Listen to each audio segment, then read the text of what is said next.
শিক্ষা সংক্রান্ত গুরুত্বপূর্ণ আপডেট পেতে অবশ্যই চ্যানেলটিকে সাবস্ক্রাইব করুন।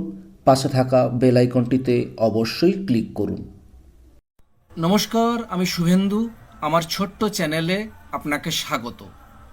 রাজ্য সরকারি কর্মচারী, সরকারি সাহায্যপ্রাপ্ত স্কুলের শিক্ষক, শিক্ষিকা, শিক্ষাকর্মী, পঞ্চায়েত, পৌরসভা ও অন্যান্য রাজ্য সরকারি প্রতিষ্ঠানের কর্মচারী ও পেনশন প্রাপকদের জন্য 2026-এর এপ্রিল মাসের স্যালারি বা পেনশন কবে পাবেন, বিস্তারিত আলোচনা করব এই ভিডিওতে। ভিডিওটি প্রথম থেকে শেষ পর্যন্ত দেখুন। যদি ভালো লাগে অবশ্যই একটা লাইক দিন, আর আমার চ্যানেলে নতুন হলে অবশ্যই চ্যানেলটিকে সাবস্ক্রাইব করুন এবং ভিডিওটি বেশি বেশি করে শেয়ার করুন।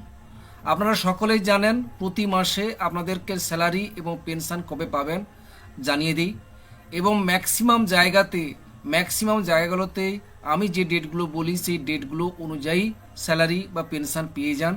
কিছু কিছু জেলাতে বা কিছু কিছু জায়গায় কিছু সমস্যা থাকে, ব্যাংকের সমস্যা থাকতে পারে অথবা ট্রেজারির সমস্যা থাকতে পারে। তার জন্যই কিন্তু অনেকেই কিন্তু যারা লিখেছেন কয়েকজন যে তারা ঠিকঠাক টাইমে পাচ্ছেন না। এটা আবার বলি, আমি যে তথ্যগুলো দেই পুরো সরকারি অর্ডার মেনেই আপনাদের সঙ্গে তুলে ধরি। আপনারা কমেন্ট সেকশনও দেখেছেন, ম্যাক্সিমাম জায়গাগুলোতে আমার ডেট অনুযায়ী স্যালারি বা পেনশন পেয়ে যান। কিন্তু কিছু কিছু জেলায় যে সমস্যা থাকে সেটা অনেক সময় ব্যাংকের সমস্যা হয়, আবার কখনো কখনো ট্রেজারির সমস্যাও হয়, তার জন্য এই সমস্যাগুলো হয়। কিন্তু ম্যাক্সিমাম জায়গাগুলোতেই আমার ডেট অনুযায়ী হয়। যাই হোক, আপনারা কোন জায়গা থেকে দেখছেন, কত দেরি হয় অবশ্যই কমেন্ট করে জানাবেন, তাহলে আমার বুঝতে সুবিধা হবে বা কমেন্ট করে পড়ার পর আপনাদের সঙ্গে এটা শেয়ার করতেও সুবিধা হবে। অবশ্যই কোন জায়গা থেকে দেখছেন অবশ্যই কমেন্ট করে জানাবেন। আপনারা ঠিকঠাক টাইমে পাচ্ছেন কিনা সেটাও অবশ্যই জানাবেন। চলুন, অনেকগুলো কথা হয়ে গেল। আমরা জানবো যে 2026-এর এপ্রিল মাসের স্যালারি বা পেনশন কবে পাবেন। আরেকটা কথা বলে দিই, কারণ এপ্রিল মাসে অর্থাৎ মার্চ মাসের স্যালারি আমরা এপ্রিল মাসেই পেয়েছি, 2 তারিখ সবাই পেয়েছি। এবারেই এপ্রিল মাসের বেতন কিন্তু আবার এপ্রিলেই পেয়ে যাবেন, সেটা আমরা দেখে নেব কবে পাবেন। প্রথমে জানবো এপ্রিল মাসের স্যালারি পেনশন কোন দিন অ্যাকাউন্টে ক্রেডিট হবে। প্রথমে যেটা জানবো, এপ্রিল মাসের পেনশন অ্যাকাউন্টে ক্রেডিট হবে 2026-এর 2রা মে শনিবার। 2026-এর 2রা মে শনিবার এপ্রিল মাসের পেনশন অ্যাকাউন্টে ক্রেডিট হয়ে যাবে। এটা কিন্তু সম্ভাব্য তারিখ। 1 তারিখ হওয়ার কথা ছিল, কারণ 1 তারিখ জানেন 1লা মে, তার জন্য ছুটি, তার জন্য হচ্ছে না। 2রা মে শনিবার সম্ভাব্য ডেট। যদি শনিবার সমস্যা হয় তাহলে অবশ্যই সোমবার হবেই। এবার দেখে নেব এপ্রিল মাসের ওয়েজেস, অনারিয়াম, রেমুনারেশন, স্টাইপেন্ড অ্যাকাউন্টে ক্রেডিট হবে। এও 2026-এর 2রা মে শনিবার সম্ভাব্য।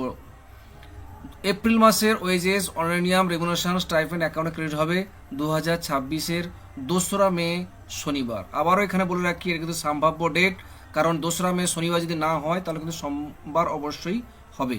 ঠিক আছে, এরপর আমরা জেনে নেব যারা পঞ্চায়েতে কাজ করেন, যারা মিউনিসিপ্যালিটি কাজ করেন বা যারা কর্পোরেশন লাইব্রেরি কর্মচারী, সবার ক্ষেত্রে স্যালারি অ্যাকাউন্টে ক্রেডিট হয়ে যাবে 2026-এর 30 এপ্রিল বৃহস্পতিবার। 2026-এর 30 এপ্রিল বৃহস্পতিবার রাজ্যের সমস্ত পঞ্চায়েত, মিউনিসিপ্যালিটি, কর্পোরেশন লাইব্রেরি কর্মচারীর ক্ষেত্রে কিন্তু স্যালারি অ্যাকাউন্টে ক্রেডিট হয়ে যাবে। এরপরে আমরা জানব রাজ্য সরকারি কর্মচারীর ক্ষেত্রে স্যালারি অ্যাকাউন্টে ক্রেডিট হয়ে যাবে 2026-এর 29 এপ্রিল বুধবার। 2026-এর 29 এপ্রিল বুধবার রাজ্য সরকারি কর্মচারীদের কিন্তু স্যালারিটা অ্যাকাউন্টে ক্রেডিট হয়ে যাবে। এরপরে আমরা জানব রাজ্যের সমস্ত শিক্ষক, শিক্ষিকা, শিক্ষাকর্মীদের ক্ষেত্রে স্যালারি অ্যাকাউন্ট ক্রেডিট হবে 2026-এর 30 এপ্রিল বৃহস্পতিবার।